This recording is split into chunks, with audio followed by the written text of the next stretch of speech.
No ano terceiro do reinado do rei Belsazar, eu, Daniel, tive uma visão depois daquela que eu tivera a princípio. Quando a visão me veio, pareceu-me estar eu na cidadela de Suzã, que é a província de Elão, e vi que estava junto ao rio Ulai. Então levantei os olhos e vi, e eis que diante do rio estava um carneiro, o qual tinha 2 chifres, e os 2 chifres eram altos, mas um mais alto que o outro, e o mais alto subiu por último.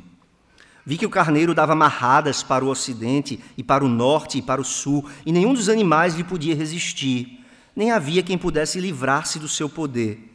Ele, porém, fazia segundo a sua vontade, e assim se engrandecia.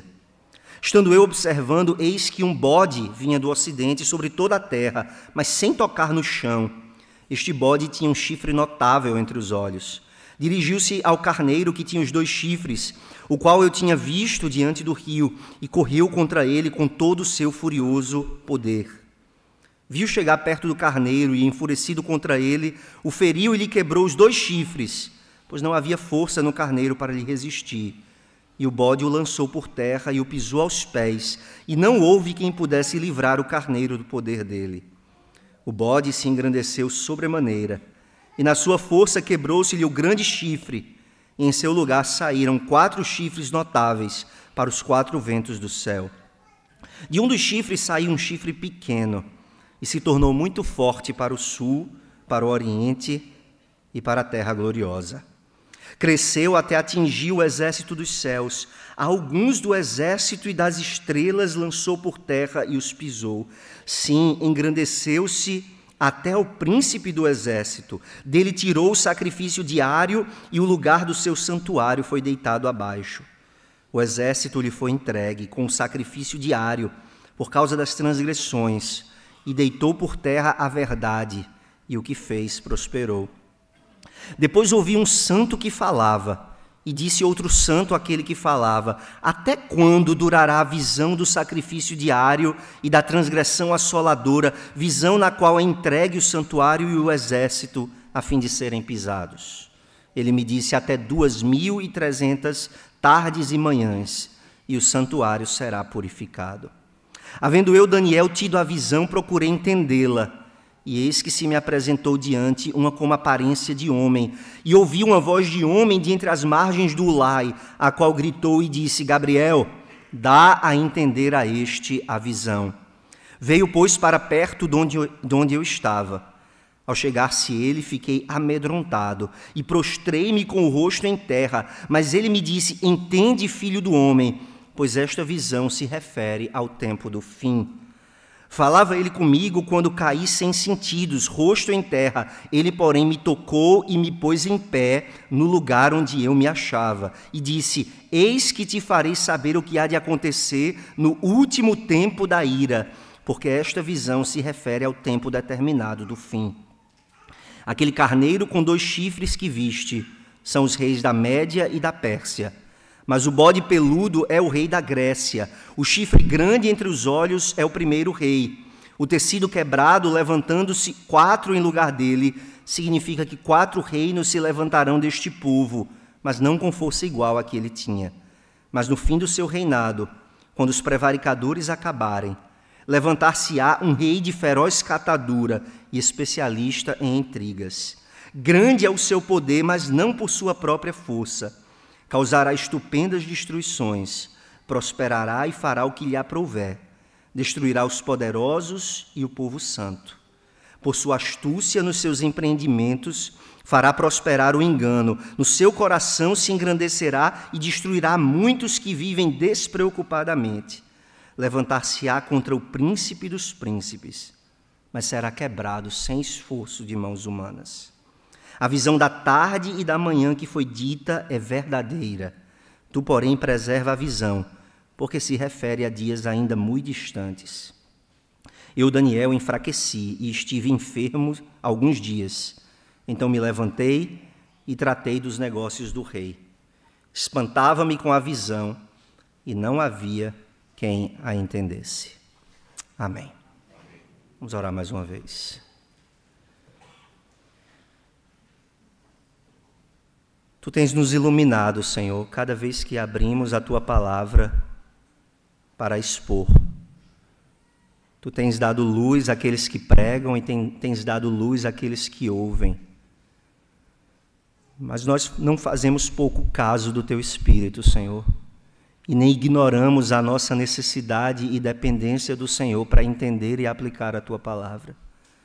Por isso, mais uma vez, nós clamamos a Ti, Senhor, como fizeste já tantas vezes, faz de novo.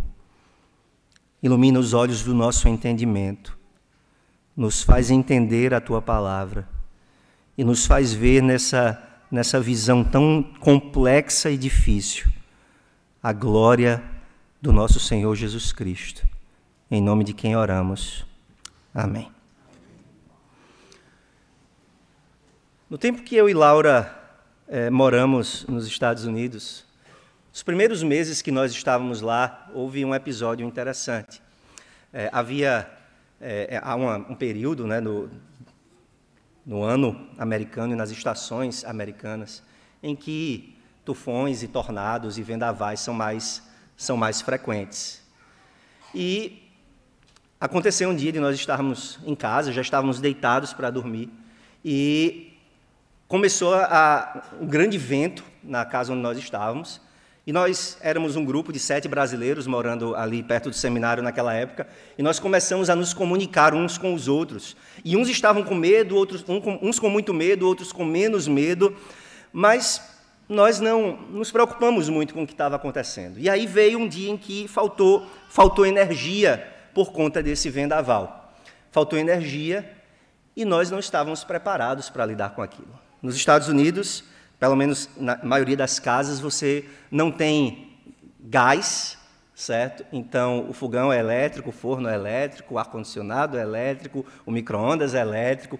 Quando falta energia, você basicamente vive de água e Doritos.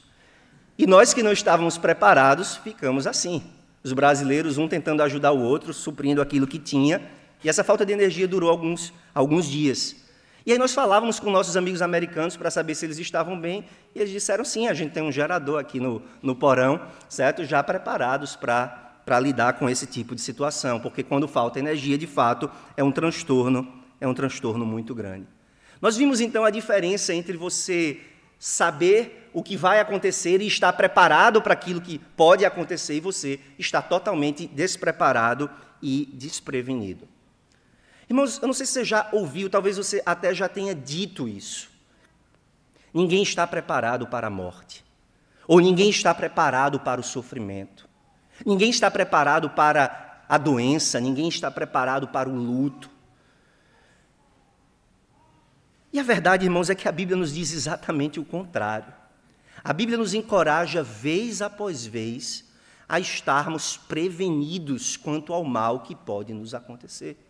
A estarmos prontos para encarar esse mal de uma forma que glorifique a Deus quando o mal nos sobrevier.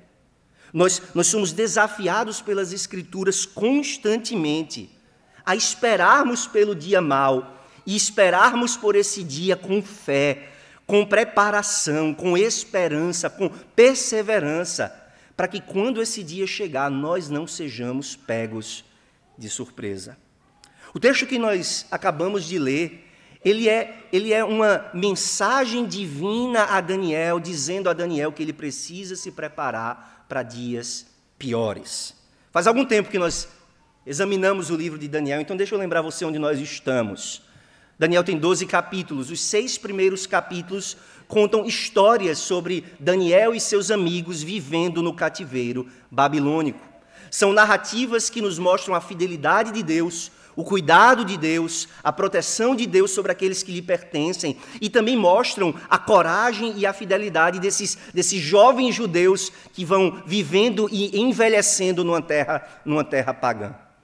A partir do capítulo 7, o livro de Daniel dá uma grande guinada, porque nós não temos mais nenhuma narrativa, mais nenhuma história, mas o que nós temos são profecias, e profecias de um tipo muito específico que nós chamamos de apocalipse. Esse tipo de profecia é uma profecia cheia de imagens vívidas, e esse tipo de profecia não é dada a nós para a gente entender cada detalhe dessas imagens que aparecem, mas essas profecias nos são dadas para causar uma impressão em nós sobre aquilo que Deus quer nos ensinar.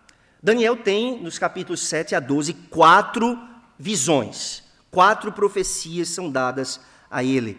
No capítulo 7 nós temos a primeira, nós já examinamos essa primeira.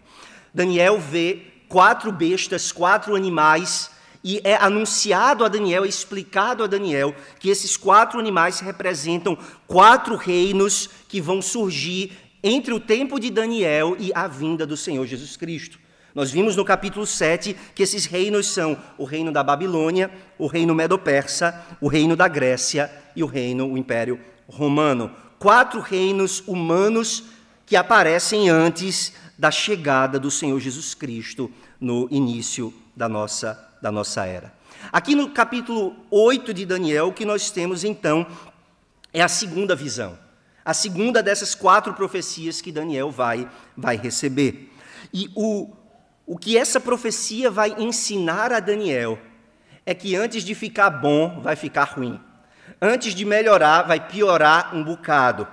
O que Daniel vai ouvir do anjo ao explicar essa visão é que antes da chegada do reino de Deus, dentro desse panorama de 4 grandes reinos, 2 reinos serão especialmente perversos contra o povo de Deus. E o foco dessa profecia, então, está em 2 desses grandes reinos que vão surgir. E qual é o objetivo dessa mensagem que é dada a Daniel? Qual é o objetivo dessa profecia que é dada a Daniel e, por meio de Daniel, a todo o povo de Deus? O objetivo não é satisfazer a curiosidade de Daniel, muito menos a nossa, mas o objetivo é preparar Daniel e o povo de Deus para os dias difíceis que virão.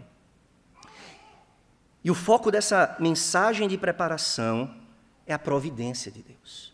É a certeza de que Deus preordena, decreta, controla, governa tudo o que acontece para o bem do seu povo.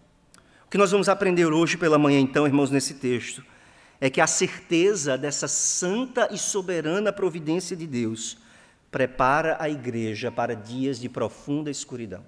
A certeza da santa e soberana providência de Deus prepara a igreja para dias de profunda escuridão. Nós vamos ver isso em 3 pontos. Nós vamos ver primeiro a extensão da providência de Deus, depois o enigma da providência de Deus e, por fim, a exortação da providência de Deus. Vejamos, em primeiro lugar, a soberana extensão da providência de Deus. Veja comigo o verso 1 mais uma vez. No ano 3º do reinado do rei Belsazar, eu, Daniel, tive uma visão depois daquela que eu tivera a princípio. Daniel recebe uma visão. Em que ano ele está? Ele está no ano 3º de Belsazar. Talvez você se lembre. Belsazar é o último rei do Império Babilônico. É o rei que está reinando no momento em que Ciro, o persa, que era também rei da Média, também chamado de Dario, Ciro invade a cidade da Babilônia e a conquista, e aquilo marca o fim do Império Babilônico. Daniel está, então, ainda durante o reino do primeiro animal, da primeira besta. Ele está na Babilônia, no reino da Babilônia. E ele vai receber uma visão de coisas ainda futuras. Veja comigo o verso 20. A Bíblia não nos deixa, nesse caso, irmãos, margem para ficar imaginando sobre o que é essa profecia. O anjo diz a Daniel com precisão do que ele está falando. No verso 20 ele diz que esse carneiro com 2 chifres são os reis da Média e da Pérsia. E no verso 21 ele diz que o bode peludo é o rei da Grécia. Então não há dúvidas para nós de que Deus está dando a Daniel uma visão de eventos que vão acontecer ainda depois dele. Séculos depois dele. O reino da Grécia vai durar até perto da vinda do Senhor Jesus Cristo, quando finalmente o Império Grego vai se desfazer e vai ser conquistado pelos romanos. Na verdade, à medida que a gente avançar nesse texto, nós vamos ver que existem aqui predições, profecias sobre um homem específico chamado Antíoco IV Epifânio. Essas profecias são dadas a respeito de um homem que vai viver no ano 175 antes de Cristo. Daniel está, nós sabemos pela datação aqui de Belsazar, Daniel está no ano 549 a.C. Então ele está recebendo profecias sobre coisas que vão acontecer 400 anos depois. E isso nos lembra, irmãos, a primeira coisa e muito importante. A extensão da providência de Deus significa que Deus conhece de antemão tudo o que vai acontecer. Deus sabe o fim desde o começo. E essa é uma das características que mostram, esse é um dos atributos que mostram que Deus é de fato Deus, que Ele não é um ídolo imaginado pelos homens. Se você voltar comigo para Daniel capítulo 2, talvez você se lembre dessa oração de louvor que Daniel faz depois de receber a interpretação do sonho de Nabucodonosor. Ele, verso 22, ele revela o profundo e o escondido, conhece o que está em trevas e com ele mora a luz. O que é que mostra que Deus é Deus? O fato de que Ele é poderoso e sábio para anunciar o que vai acontecer antes de que aconteça. Ele está dando aqui profecias exatas sobre o que vai acontecer 400 anos depois de Daniel. E por isso, irmãos, é tão absurdo quando você às vezes pega um comentário do livro de Daniel e um teólogo que é supostamente conservador vai defender que Daniel foi escrito depois desses eventos acontecerem. É uma profecia, entre aspas, dada depois do evento. Que loucura! Deus não seria Deus se Ele previsse o passado. Qualquer pessoa é capaz de ler o noticiário, ler um livro de história e dizer isso e aquilo aconteceu. Mas Deus fala antes que aconteça, para nós sabermos que, de fato, Ele é Deus. Deus conhece de antemão tudo o que acontece na história dos homens. Um segundo aspecto dessa extensão da providência de Deus que nós vemos nesse texto é o fato de que Deus governa tudo. Deus governa todas as ações humanas, todos os afazeres e negócios dos homens, inclusive os grandes eventos políticos. E é isso basicamente o que vai ser ensinado a Daniel ao longo de toda essa profecia. Daniel vê dois animais, ele está às margens do rio Ulai, um dos rios mais importantes da Babilônia. Daniel está em sonho, em visão, ele está às margens do rio Ulai, e nas margens desse rio, Daniel vê dois animais. Primeiro, um carneiro. Veja comigo o verso 3. Eu vi diante do rio um carneiro, qual tinha 2 chifres, e os 2 chifres eram altos, mas um mais alto do que o outro, e o mais alto subiu por último. Vi que o carneiro dava marradas para o ocidente, para o norte, para o sul, e nenhum dos animais lhe podia resistir, nem havia quem pudesse livrar-se do seu poder. Ele, porém, fazia segundo a sua vontade, e assim se engrandecia.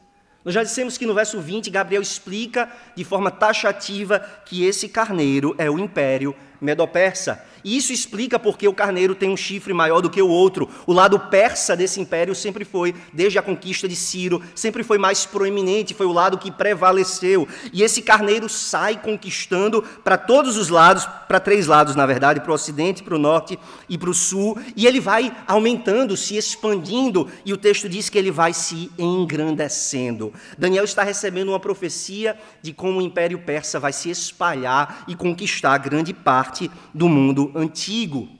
Mas aí vem um detalhe imediato nessa profecia.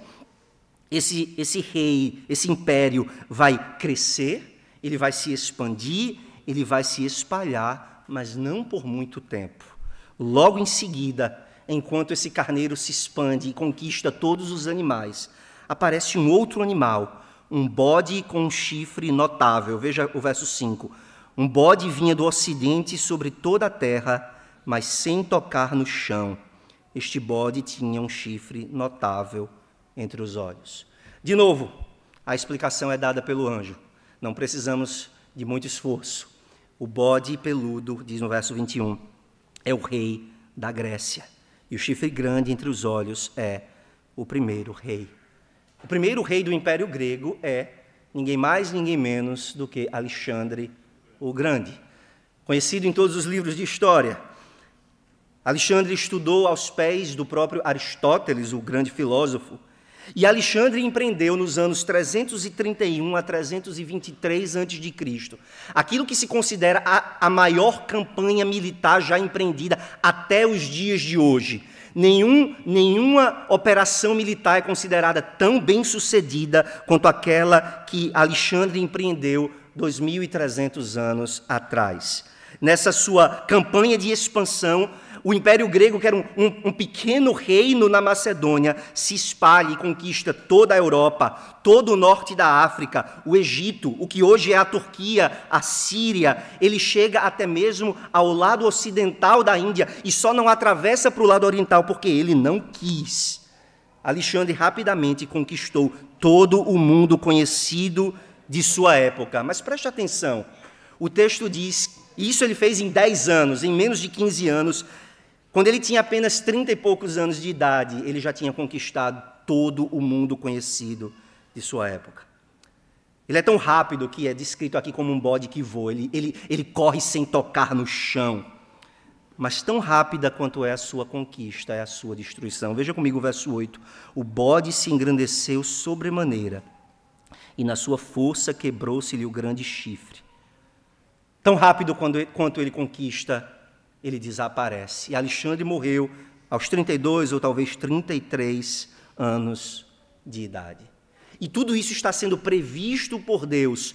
Coisas que vão acontecer no ano 320 a.C. está sendo anunciado aqui no ano 539. E então, após a morte de Alexandre, o texto continua a nos ensinar, o seu império vai ser dividido em 4. Veja aí no final do verso 8. Em seu lugar saíram 4 chifres notáveis para os 4 ventos do céu. Esses quatro reinos menores que saem do reino grego, do Império Grego, nós também conhecemos pela história. São os impérios dos Ptolemeus, dos Seleucidas, dos Atálidas, dos Antígonos. E o que é que tudo isso nos ensina sobre a extensão da providência de Deus? Deus não apenas conhece de antemão o que acontece, mas Ele governa com controle absoluto. No nível do detalhe, Deus governa tudo o que acontece. E essa é outra característica da sua divindade. Volte comigo mais uma vez para o capítulo 2 de Daniel. No verso 21, Daniel exalta esse poder que Deus tem. É Ele, verso 21, quem muda o tempo e as estações, remove reis e estabelece reis. Isso está dentro da soberania de Deus. Todos esses eventos políticos que parecem aleatórios e incontroláveis estão dentro desse controle soberano de Deus. Quando Ciro invade a Babilônia e derrota Belsazar, é Deus removendo um rei e estabelecendo outro rei. Quando o Império Medo-Persa for conquistado por Alexandre o Grande, é Deus estabelecendo um rei e removendo um rei. Quando Alexandre for, na sua força, lançado ao chão, é Deus removendo um rei. Quando os 4 impérios surgirem do Império Grego, é Deus estabelecendo reis e removendo reis. Tudo isso acontece dentro do controle absoluto de Deus. Se alguém me perguntar até onde vai a providência de Deus, a providência de Deus alcança todos os eventos, tudo o que acontece. Um teólogo diz com muita beleza que do movimento dos átomos ao movimento dos grandes astros no céu, na expansão, tudo acontece dentro da providência de Deus.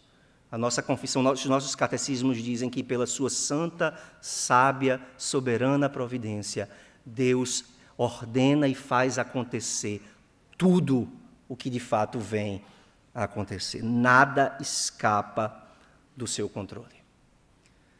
Qual é o problema de entender a extensão da providência de Deus dessa forma? O problema começa especialmente quando nós lemos a partir do verso 9, que esses poderes humanos odeiam a Deus. E que esse pequeno chifre que vai surgir de um dos 4 reinos, esse pequeno chifre, ele vai se voltar contra o próprio santo povo de Deus. A coisa começa a ficar complicada quando nós pensamos, então, no fato de que esse Deus que governa todas as coisas, que controla todas as coisas, às vezes permite o mal e decreta que o seu povo, até mesmo os seus escolhidos, vão sofrer debaixo de grandes aflições. E isso, então, nos leva ao segundo ponto, o santo enigma da providência de Deus. Veja comigo o que acontece a partir do verso 9.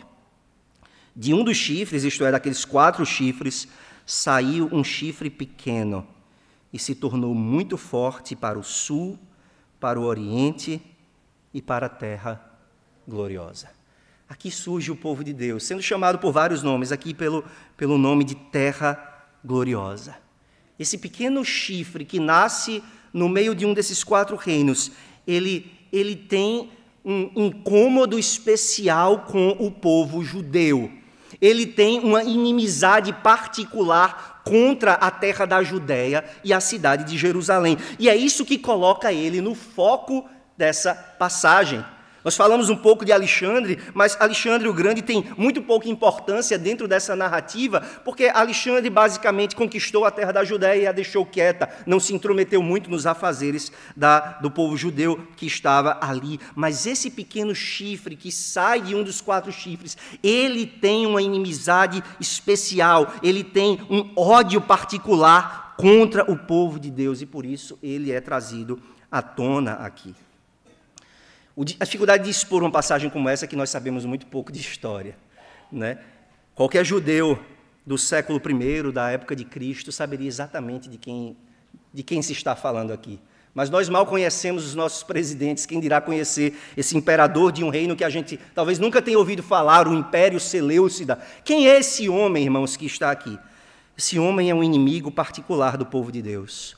Talvez o pior inimigo que o povo de Deus tenha enfrentado, mais do que Faraó, mais do que Nabucodonosor, até os dias de Cristo. Ninguém odiou o povo de Deus e perseguiu o povo de Deus com essa fúria desse homem aqui que é chamado de um pequeno chifre. Esse homem é um rei Seleucida, como eu já disse, chamado Antíoco IV, que deu a si mesmo o nome de Epifânio, o Deus manifesto.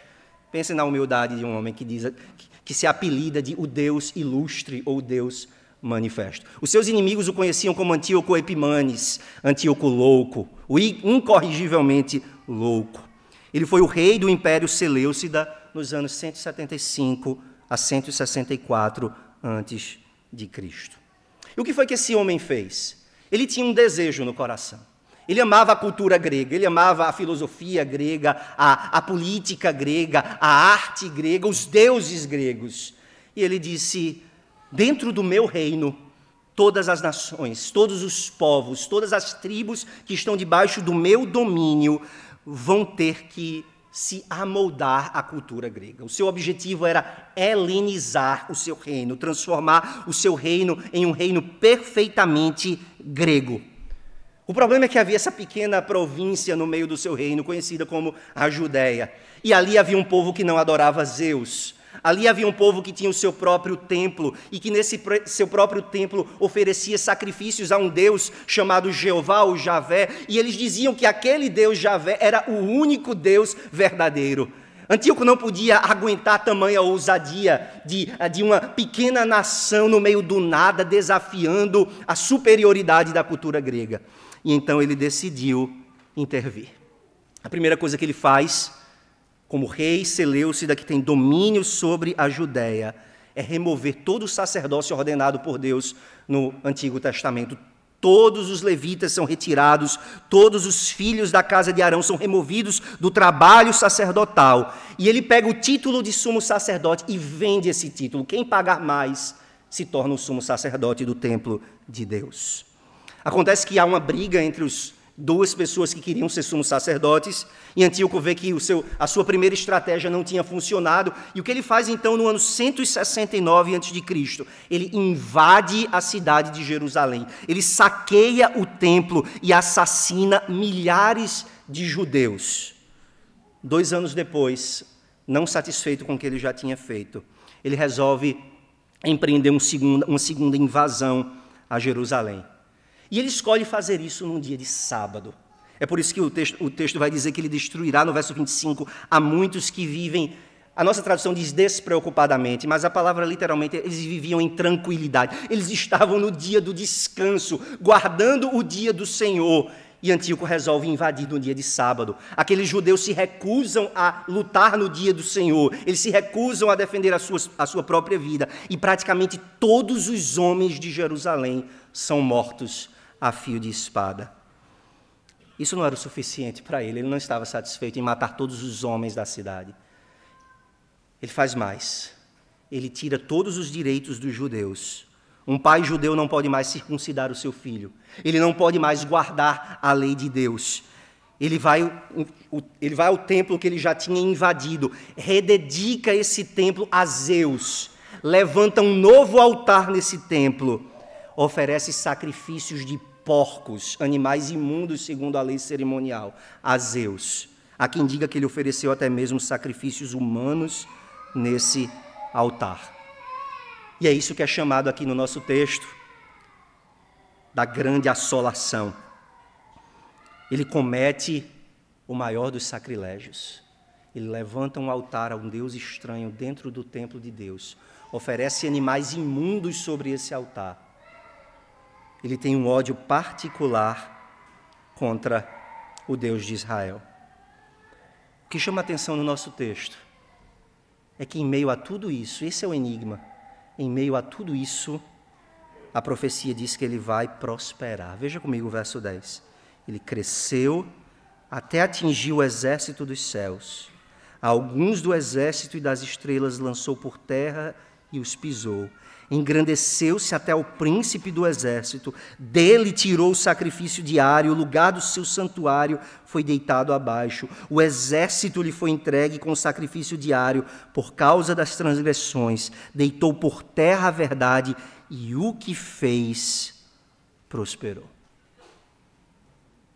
Por que Deus permite o mal?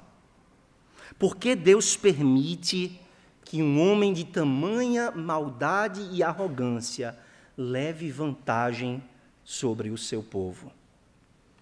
A gente vai conversar um pouco mais sobre isso daqui a pouco, mas a primeira coisa que nós precisamos entender sobre isso, dentro desse enigma da providência, é que se por um lado Deus permite o mal, se Deus determina que o seu povo até mesmo vai sofrer debaixo de homens ímpios, que a sua igreja vai ser vítima da violência, da opressão, da idolatria, da arrogância dos homens, Deus nos garante, antes de qualquer outra coisa, que Ele tem poder sobre isso, que Ele regula o mal que nós sofremos, que Ele limita o mal que nós enfrentamos. Deus não é pego de surpresa, e o mal que o seu povo sofre não vai durar para sempre.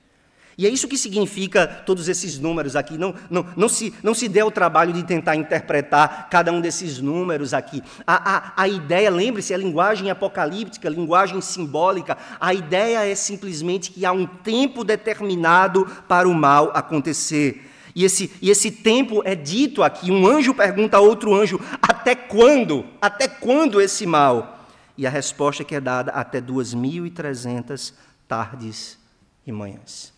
Por algum tempo, esse homem terá poder até mesmo sobre o santuário de Deus, mas no final desse pequeno tempo, o templo vai ser purificado. Como é que você ficaria diante de uma visão como essa? Lembre-se que Daniel não está assistindo um filme de terror qualquer. A gente já usou essa imagem antes. Ele está assistindo um filme no qual os seus personagens são o seu próprio povo, e o seu povo é vítima desse monstro terrível, esse rei ímpio que vai se levantar contra eles. Qual é a reação de Daniel? Daniel primeiro fica perplexo, ele não consegue entender, e o anjo vem para explicar a ele o significado dessa visão. Mas mesmo depois de entender a explicação, Daniel está profundamente consternado, ele está profundamente abatido. A visão é tão aterradora que, se você vê no final, o último verso desse capítulo, Daniel fica fraco, enfermo por alguns dias, ele aparentemente deixa de trabalhar por alguns dias, pega um atestado médico, ele não pode mais servir no reino da Babilônia, de tão mal que ele está. Depois ele se levanta e volta a tratar dos negócios do rei. Mas mesmo quando ele consegue voltar a trabalhar, ele diz: eu me espantava com a visão. É uma visão que provoca um profundo temor no coração de Daniel. Irmãos, deveria ser assim conosco.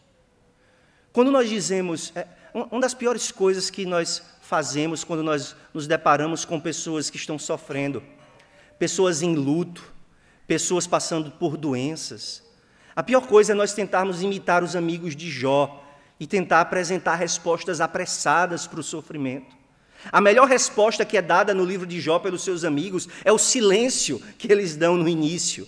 Não é? O silêncio é muitas vezes a melhor resposta quando nós nos deparamos com o sofrimento de alguém. Não é sábio muitas vezes você olhar para o sofrimento de alguém e dizer: Deus está no controle. Sim, Deus está no controle.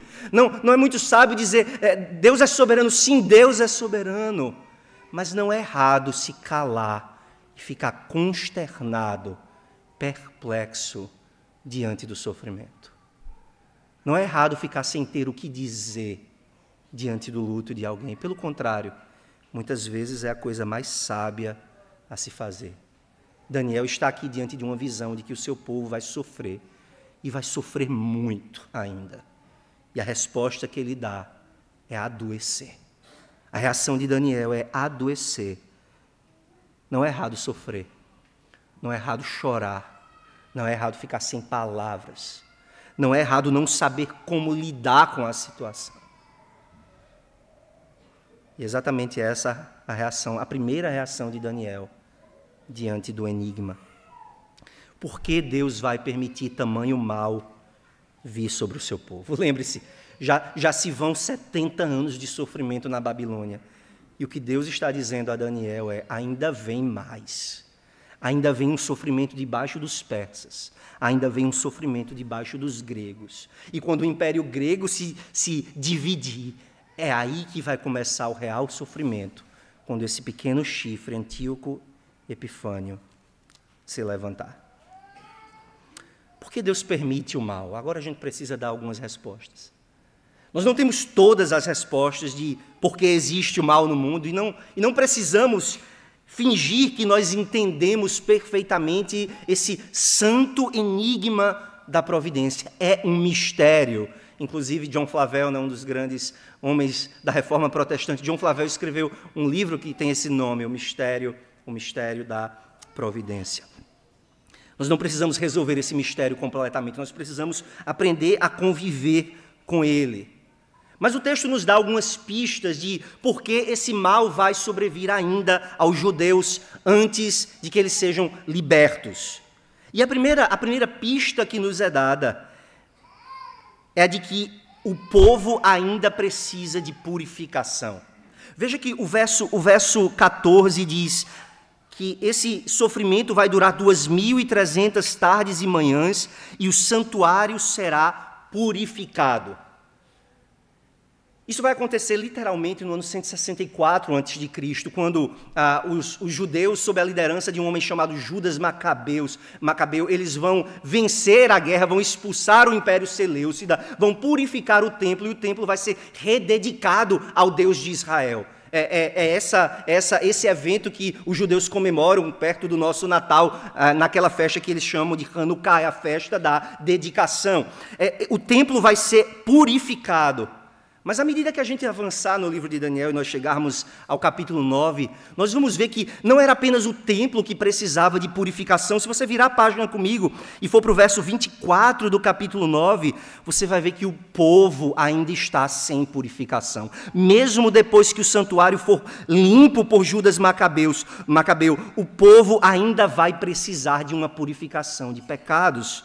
Veja, 70 semanas estão determinadas sobre o teu povo e sobre a tua santa cidade para fazer cessar a transgressão, para dar fim aos pecados, para expiar a iniquidade, para trazer a justiça eterna e assim por diante. A primeira resposta de por que Deus permite que o mal sobrevenha sobre nós, irmãos, é porque o mal, às vezes, é um instrumento útil para nos humilhar e para nos purificar. A nossa confissão de fé diz exatamente isso, que Deus, por vezes, entrega o seu povo até mesmo a profundos problemas para nos humilhar e para nos purificar. Deus permite aqui que esse mal sobrevenha sobre Israel. Primeiro, para que o templo seja purificado, mas depois, para que permaneça diante deles essa necessidade que eles têm de serem restaurados de seus pecados. E isso não vai acontecer com Judas Macabeu. Isso só vai acontecer, e nós vamos ver isso lá no capítulo 9, quando o Senhor Jesus Cristo, na plenitude dos tempos, for levantado da terra. Ali, ele vai fazer a purificação dos pecados que o povo realmente precisa. Por que Deus permite o mal sobre o seu povo? Primeiro, para nos humilhar. Em segundo lugar, para nos tornar mais vigilantes. Talvez você se lembre disso. Jesus vai usar o livro de Daniel muitas vezes quando ele fala sobre a futura destruição do templo de Jerusalém, e ainda mais quando ele fala sobre o fim dos tempos. Jesus vai dizer, ele vai usar várias parábolas que ressaltam a necessidade da vigilância. E talvez você se lembre de uma dessas parábolas, a parábola daquelas 10 virgens que estão ali para um casamento. 5 delas trouxeram óleo suficiente para passar o tempo necessário esperando a chegada dos noivos. E as outras 5 não estão preparadas, elas saem correndo para comprar óleo, e quando elas voltam a porta já está fechada. Meus irmãos, um texto como esse nos lembra de que, e essa provavelmente é a razão pela qual é falado aqui no verso 25, que ele vai destruir muitos que vivem em tranquilidade ou despreocupadamente. A razão é que Deus usa o sofrimento e o mal para separar os vigilantes dos negligentes, para separar aqueles que estão preparados daqueles que estão descuidados. Deus permite muitas vezes que a perseguição venha, inclusive sobre a igreja, para depurar, para mostrar, para trazer à tona aqueles que de fato estão preparados para o sofrimento, preparados para enfrentar afrontas pelo nome de Cristo, daqueles que estão descuidados, despreocupados, vivendo a sua própria sorte. Há uma exortação clara para nós aqui, irmãos, de que nós precisamos estar preparados para o que quer que venha pela frente. Mas há uma terceira razão, e eu acredito que essa seja a principal razão pela qual Deus permite o mal. E essa razão é dada ao longo de toda a Bíblia, e ela também é sugerida aqui no capítulo 8. Deus permite que homens se levantem contra ele e contra o seu povo, para exaltar a sua própria glória e o seu próprio poder. Foi exatamente isso que Deus fez com Faraó lá no Egito. Deus manda uma palavra a Faraó: deixa o meu povo ir. E Faraó diz não. Deus poderia ter destruído Faraó e o Egito no primeiro não que Faraó deu. Mas ele permite que 10 pragas aconteçam. E a cada praga, a gente não vai ter tempo de olhar, mas a cada praga, Deus vai dizendo: eu estou endurecendo o coração de Faraó para que ele se levante cada vez mais alto, porque quanto maior a sua altura, maior a sua queda. Ele vai se levantar como o meu maior inimigo, porque quando ele estiver no alto da sua arrogância, eu o derrubarei. Deus permite que o mal prospere, às vezes, para mostrar a grandeza do seu poder contra aqueles que são seus inimigos e evidenciar ainda mais a força da sua misericórdia para com o seu povo. É assim que Paulo interpreta a ascensão e queda de Faraó lá em Romanos capítulo 9. Para que Deus levanta vasos de ira? Deus diz: para mostrar a grandeza do seu poder. Porque Deus permite que Antíoco se levante, invada o templo, ofereça sacrifícios a Zeus, para que quando ele cair fique claro quem é que vai ser, quem é que tem a palavra final. Veja o final do verso 25. Ele se levantará contra o príncipe dos príncipes, mas será quebrado sem esforço de mãos humanas. Porque Deus permite que homens maus se levantem contra o seu povo? para mostrar a grandeza do seu poder e da sua misericórdia para conosco, para exaltar a sua ira contra esses vasos preparados para a perdição e para mostrar o poder e a força da sua graça para conosco que cremos em Cristo. Quando Deus nos permite passar por sofrimentos, isso não é para o nosso mal, mas para o nosso bem. Isso nos leva, irmãos, ao nosso último ponto. A sábia exortação da providência de Deus. Nós não sabemos tudo sobre por que Deus permite o mal.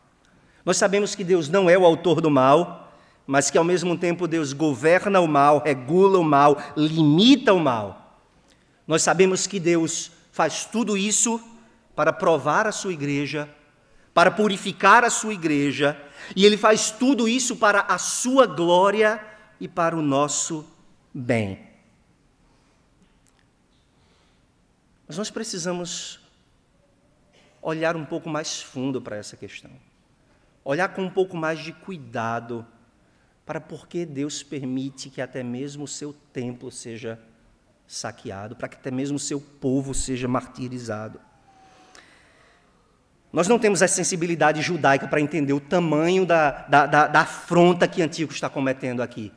Ele entra no lugar sagrado, ele profana o santuário de Deus, ele oferece sacrifícios a deuses estranhos. Um judeu se arrepiaria de ler essas palavras. Mas depois de Antíoco, acontece um espetáculo muito mais horrendo. Aquele que é o próprio templo de Deus. Aquele que é o próprio Rei da Glória. Aquele que é o próprio Santo Deus que se fez carne e habitou entre nós. Ele vai ser profanado. Ele vai ser traído. Ele vai ser morto numa cruz maldita, num instrumento de espetáculo romano. O seu sangue vai ser derramado por nós, enquanto ele pende no madeiro, preso por pregos, nu, humilhado, envergonhado. Muito pior do que o espetáculo que Antíoco vai fazer quando entrar no templo. Muito mais horrendo do que o sacrilégio que ele vai cometer ali 150 anos antes de Cristo. É o que vai acontecer quando o próprio Filho de Deus estiver pendurado no madeiro, sendo escarnecido, envergonhado, humilhado por nós. Eu queria que você abrisse comigo no livro de Isaías, no capítulo 53.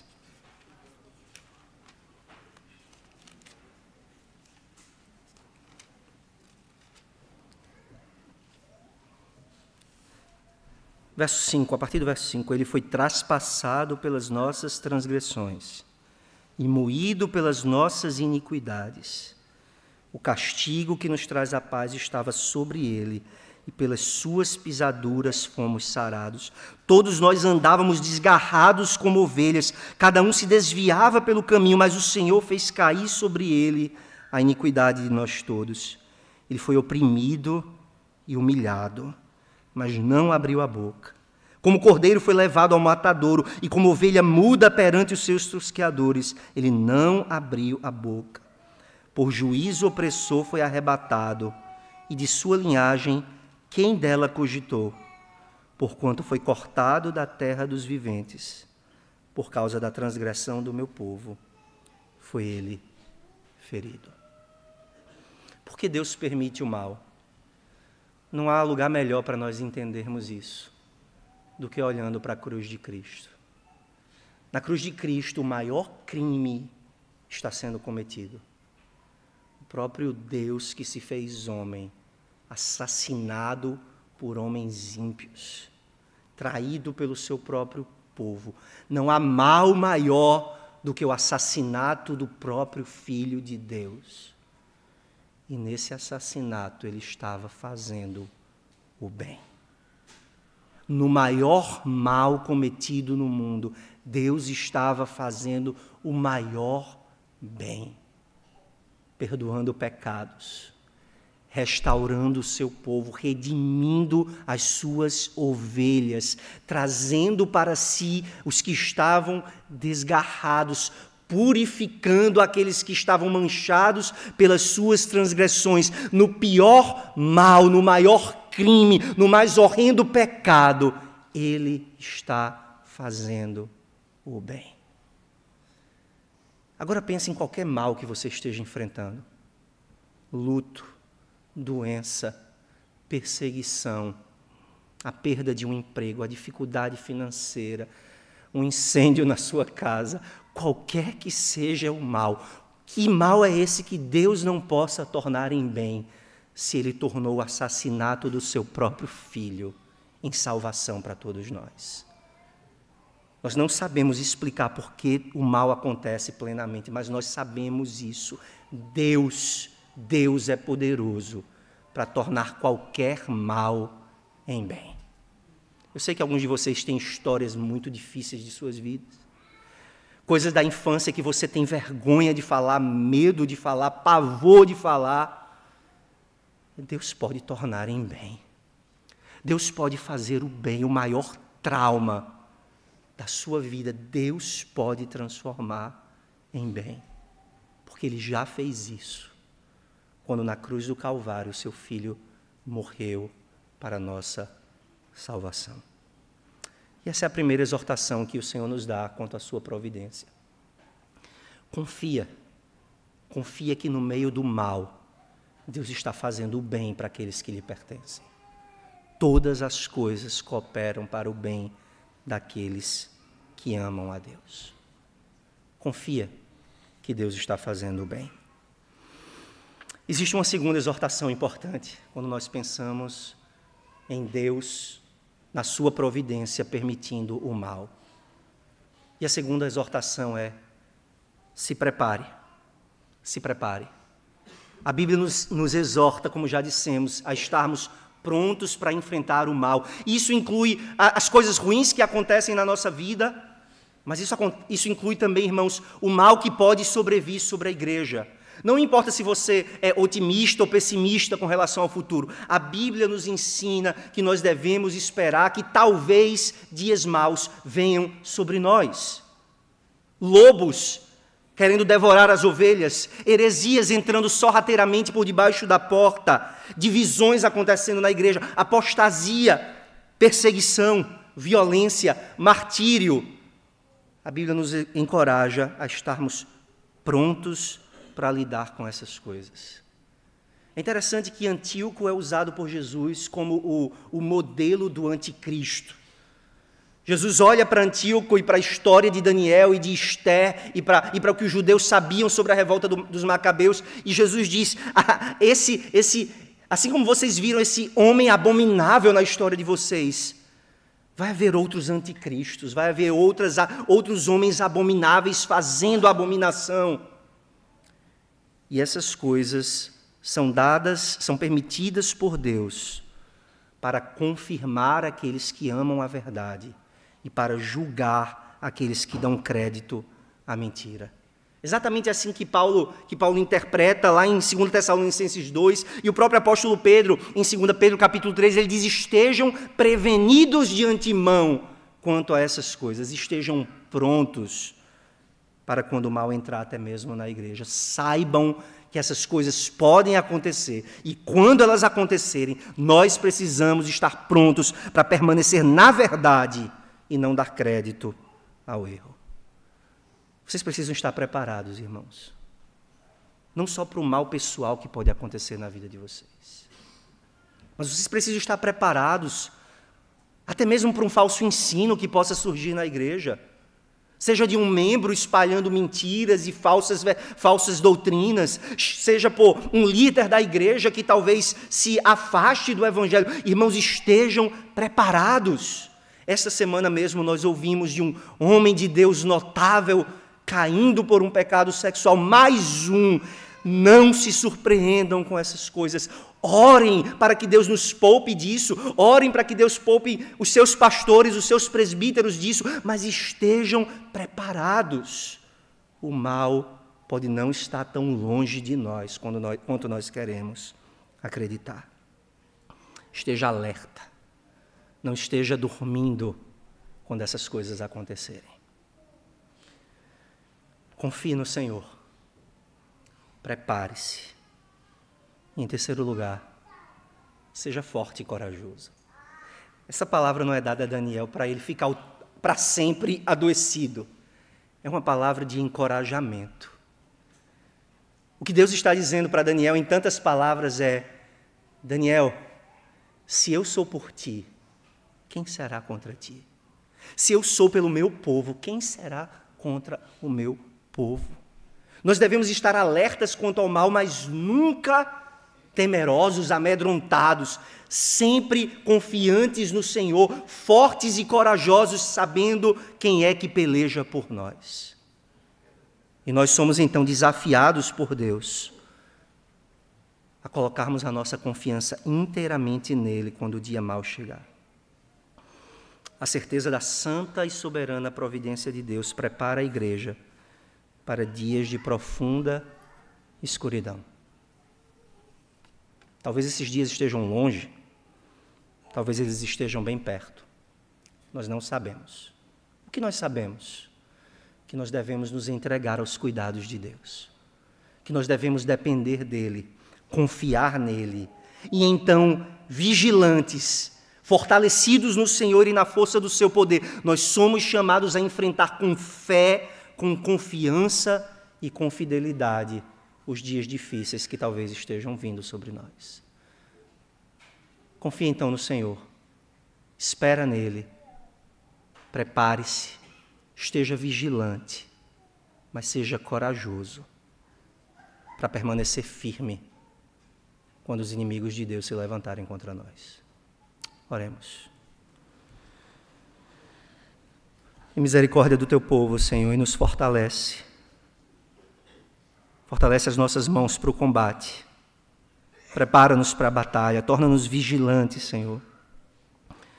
E, acima de tudo, nos faz olhar para Cristo e, por meio dele, saber que todas as lutas que nós enfrentarmos nessa vida, seja na nossa vida pessoal, como família ou como igreja, todas as nossas lutas cooperam para o bem, para o nosso bem e para a tua glória.